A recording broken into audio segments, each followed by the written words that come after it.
بسم اللہ والحمد للہ والصلاة والسلام علی رسول اللہ، اما بعد۔ حاضرین کرام، آج الجزء الثانی دوسرے پارے کی آپ کے سامنے حافظ صاحب نے تلاوت کی۔ دوسرے پارے کی ابتدا شریعت کے ایک اہم اصول، امر اور حکم سے ہوتی ہے۔ نماز، ابھی جو نماز پڑھ کے ہم لوگ فارغ ہوئے ہیں، اس کے لیے ایک اہم شرط ہے قبلے کی طرف رخ کرنا۔ قبلے کی طرف اگر کوئی شخص رخ نہیں کرتا ہے، کسی دوسری طرف رخ کر کے نماز پڑھتا ہے تو اس کی نماز باطل ہے۔ ابتدا یہیں سے ہے آج کے پارے کی۔ ہوا یوں کہ جب مدینہ کے اندر اللہ کے نبی جناب محمد رسول اللہ صلی اللہ علیہ وسلم پہنچے اور تقریباً آپ ہجرت کے بعد 1.5 سال یعنی 16 مہینے یا 17 مہینے، جیسا کہ اہل علم نے ذکر کیا ہے، بیت المقدس، مسجد اقصی جس کو کہا جاتا ہے، کی طرف رخ کر کے نماز پڑھتے رہے 16 یا 17 مہینے۔ اور اللہ کے نبی اکرم صلی اللہ علیہ وسلم کی خواہش یہ تھی کہ آپ بار بار آسمان کی طرف نگاہ کو اٹھاتے، سر کو اٹھاتے، اور آپ کی خواہش یہ تھی کہ آپ کے قبلے کو مسجد حرام کی طرف کر دیا جائے۔ یہ خواہش تھی اللہ کے نبی صلی اللہ علیہ وسلم کی، جیسا کہ صحابہ کہتے ہیں۔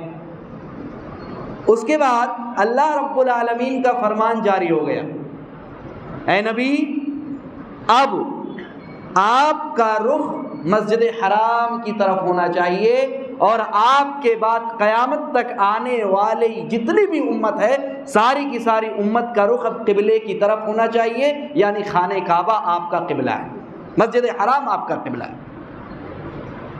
اس کے بارے میں اللہ نے فرمایا کہ یہ بے وقوف کہیں گے آپ سے۔ بے وقوف سے مراد، مفسرین کہتے ہیں، امام طبری وغیرہ نے ذکر کیا ہے، بے وقوف سے مراد یہودی، بے وقوف سے مراد منافقین، کعب بن اشرف ابن ابی الحقیق جو مدینہ کے اندر یہ یہودی تھے، منافقین تھے۔ اسی طرح رئیس المنافقین عبداللہ بن ابی بن سلول، یہ سارے کے سارے منافقین کہیں گے کیا بات ہے، کس چیز نے محمد صلی اللہ علیہ وسلم اور اس کے ساتھیوں کو پھیر دیا ان کے قبلہ اول سے دوسرے قبلے کی طرف۔ قبلہ اول کیا تھا؟ مسجد اقصی، بیت المقدس۔ تو اعتراض کیا انہوں نے، تو اللہ نے کہا یہ اعتراض کریں گے۔ اسی لیے مفسرین نے استدلال کیا کہ شریعت میں جو شخص اعتراض کرتا ہے، کیڑے نکالتا ہے، وہ اللہ کے نزدیک سفیہ ہے، بے وقوف ہے۔ کیا ہے؟ بے وقوف ہے۔ اس سے پہلے بات گزری تھی کل کے درس میں کہ جو شریعت کے کسی امر کو تسلیم نہیں کرتا، اس کا مذاق اڑاتا ہے، وہ اللہ کی نظر میں جاہل ہے۔ اور وہ آدمی جو شریعت کے معاملے میں اعتراض کرتا ہے، کیڑے نکالتا ہے، کیچڑ اچھالنے کی کوشش کرتا ہے، اللہ کے نزدیک وہ کیا ہے؟ احمق ہے، بے وقوف ہے۔ یہ کلیئر ہے، قرآن نے خود اس طرف اشارہ کیا۔ اس کے بعد اللہ رب العالمین نے فرمایا جہاں پر بھی رہو، اینما تکونو، دیکھیے دھمکی ہے، سن لیجیے، مرد ہوں یا خواتین ہوں، اللہ نے صاف کہہ دیا اینما تکونو یاتی بکم اللہ جمیعا، جہاں پر بھی رہو۔ اے بیجاپور والو سنو، جہاں پر بھی رہو، یو پی والو تم بھی سنو، جہاں پر بھی رہو، انڈیا والو تم بھی سنو، ہاں سعودی والو، عرب ممالک والو، یورپ والو، پوری دنیا کے جتنے بھی لوگ سن لو، جہاں پر بھی رہو گے، یاتی بکم اللہ جمیعا، اللہ تم سب کو قیامت کے دن جمع کر کے رہے گا۔ سن لیجیے، بہت بڑی دھمکی ہے یہ۔ اسی لیے اپنے اعمال کو اچھا کر لیجیے، یہ اشارہ ہے، یہ اشارہ ہے اللہ کی طرف سے۔ کہیں پر بھی رہو، کسی بھی اسٹیٹ میں رہو، کسی بھی سٹی میں رہو، کسی بھی شہر میں رہو، یاد رکھنا اللہ سب کو اکٹھا کر کے رہے گا قیامت کے دن، کسی کو نہیں چھوڑنے والا۔ اس کے بعد اللہ نے کیا کہا؟ فَاذْكُرُونِي أَذْكُرْكُمْ، مجھے یاد کیا کرو میں تمہیں یاد کروں۔ اللہ اللہ، کیا زبردست اللہ رب العزت ہم سے کہہ رہا ہے. پیارو سنو، بڑی پیاری بات. اللہ کہتا ہے فَاذْكُرُونِي أَذْكُرْكُمْ، تم مجھے یاد کیا کرو میں تمہیں یاد کیا کروں. اللہ، تم میری عبادت کیا کرو، مجھے تنہائی میں یاد کیا کرو. اذکرکم، جب میں تمہیں نعمتیں دوں، خوب نعمتوں سے نوازوں، مال سے نوازوں، دولت سے نوازوں، تو تم مجھے یاد کیا کرو، یعنی میرا شکر ادا کیا کرو. اذکرکم، میں تمہیں یاد رکھوں گا. کب؟ پریشانی کے وقت میں، جب قومیں تم پر ٹوٹ پڑیں گی، تمہیں تباہ و برباد کرنے کی کوشش کریں گی، تمہارے جان کو، تمہارے مال کو خطرہ ہوگا، تو اس وقت میں تمہیں یاد کروں گا، یعنی میں تمہاری مدد کروں گا. اس طرف اشارہ کیا اللہ رب العالمین. اس کے بعد اللہ رب العالمین نے فرمایا ایمان والو، صبر کے ذریعہ سے اور نماز کے ذریعہ سے اللہ سے مدد کرو. اسی لیے میرے بھائیو، سلف صالحین کے یہاں سب سے بڑی چیز، اور اس سے پہلے خود اللہ کے نبی اکرم صلی اللہ علیہ وسلم کی زندگی میں جو سب سے بڑی چیز تھی کہ جب اللہ کے نبی صلی اللہ علیہ وسلم پریشان ہوتے تھے تو سب سے پہلے فزع الی الصلاۃ، اللہ کے نبی صلی اللہ علیہ وسلم نماز کے لیے دوڑ پڑتے تھے. نماز سے مدد طلب کرو. اس لیے کبھی بھی کوئی پریشانی ہو، کبھی بھی کسی معاملے میں، مثال کے طور پہ آپ کے بچے ہیں، آپ کی اولاد جوان ہو گئی ہے، رشتہ آیا ہے کہیں سے، ایک ہلکی سی مثال دے رہا ہوں میں، کہیں سے رشتہ آ گیا آپ کے لیے. اب آپ کو کیا کرنا ہے؟ یا یہ 2 رکعت نماز پڑھیے، اللہ سے استخارہ کر لیجیے، مدد طلب کر لیجیے. انشاءاللہ العزیز اللہ بہتر آپ کے دل میں بات ڈال دے گا. انشاءاللہ العزیز آپ خیر طلب کریں گے، اللہ آپ کے معاملے کو آسان کرے گا. اگر وہ رشتہ اچھا ہوگا، اور رشتہ اچھا نہیں ہوگا تو اللہ تعالیٰ کچھ نہ کچھ وہاں پر ایسا معاملہ پیش کر دے گا کہ وہاں پر پھوٹ ڈل جائے گی اور وہ رشتہ ختم ہو جائے گا. تو نماز کے ذریعہ سے اور صبر کے ذریعہ سے اللہ سے مدد طلب کرتے رہو.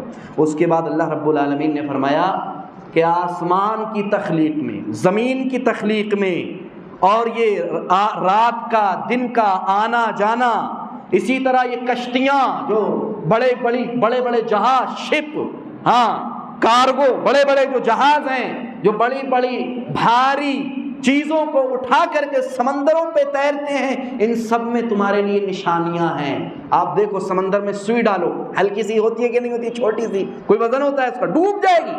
لیکن اتنے بڑے جہاز، اللہ اکبر، ٹنوں یعنی ٹنوں مال لے کر کے وہ سمندروں پر چلتے ہیں.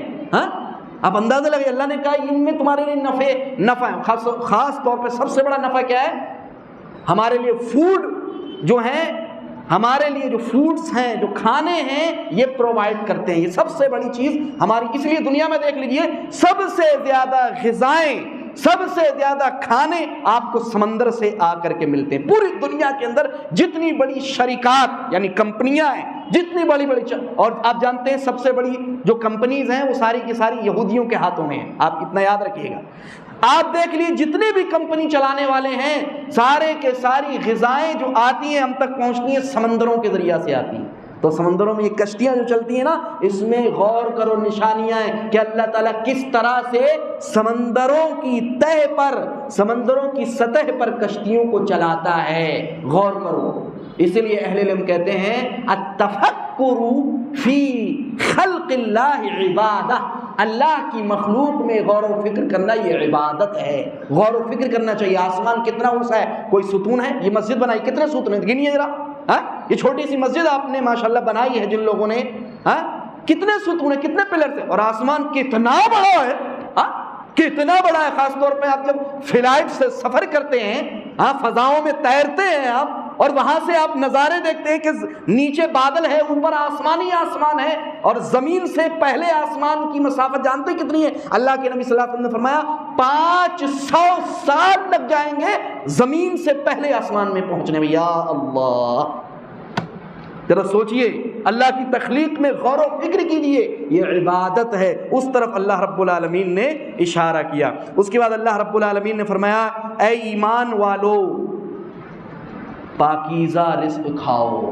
جو ہم نے تمہیں دیا ہے نا، حلال رزق کھاؤ. بہت اہم چیز ہے. کیوں؟ اگر حلال رزق کھاؤ گے تبھی اللہ کی عبادت صحیح طریقے سے کر سکتے ہو. اگر حرام کھاؤ گے تو اللہ کی عبادت نہیں کر پاؤ گے. یہ اشارہ ہے. اسی لیے وہ لوگ جو حرام کھاتے ہیں عام طور پہ ان کی اولاد بگڑتی ہے. یاد رکھیے گا، یہ اصول ہے.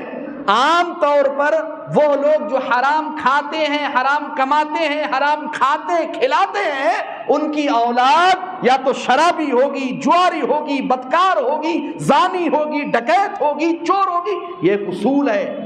اسی لیے جو حلال کھاتے ہیں اور کھلاتے ہیں، یہی اصل میں اللہ کی صحیح طریقے سے عبادت کر پاتے ہیں۔ اس کے بعد اللہ رب العالمین نے فرمایا ایمان والو تم پر روزے فرض کیے گئے ہیں، اور الحمدللہ ہم ماہ رمضان میں چل ہی رہے ہیں روزوں کے مہینے میں۔ تو روزوں کی حکمت بتاؤں گا بس۔ یہ جو روزے اللہ نے ہم پہ فرض کیے ہیں نا، اس کی حکمت ہے تقوی، بس یہ حکمت۔ آدمی چاہتا صبح سے لے کر کے شام تک بھوکا کیوں رہتا ہے؟ کس کے لیے رہتا ہے؟ کس کے لیے رہتا ہے بھائی؟ آدمی چاہے گھر میں کوئی دیکھ رہا ہے اس کو، اس کی بیوی بھی نہیں دیکھے گی، بچے بھی نہیں دیکھیں گے، چپکے سے جائے گا، کھا لے گا، پی لے گا، لیکن کس کے لیے بھوکا رہتا ہے؟ یا اللہ، اللہ تیرے لیے، اللہ تیرے لیے۔ اسی لیے اللہ فرماتا ہے، حدیث قدسی اللہ کے نبی صلی اللہ علیہ وسلم فرماتے ہیں، حدیث قدسی اللہ فرماتا ہے الصوم لی وانا اجزی بی، روزہ میرے لیے ہے اور میں ہی اس کا بدلہ دوں گا۔ عبادتیں سب اللہ کے لیے، اس میں کوئی شک نہیں، لیکن اللہ نے خاص طور پہ روزے کا تذکرہ کیا ہے کہ روزہ رکھنے والا حقیقت میں پکا متقی ہوتا ہے، تقوی شعار ہوتا ہے۔ اس کے بعد اللہ رب العالمین نے حج کا تذکرہ فرماتے ہوئے فرمایا کہ حج کے چند مخصوص مہینے یاد رہے، حج کے 3 مہینے ہیں، شوال، رمضان کے بعد کا جو مہینہ یہاں سے شروع ہوتا ہے، شوال، ذی قعدہ، اور اس کے بعد ذی الحجہ کے 10 دن۔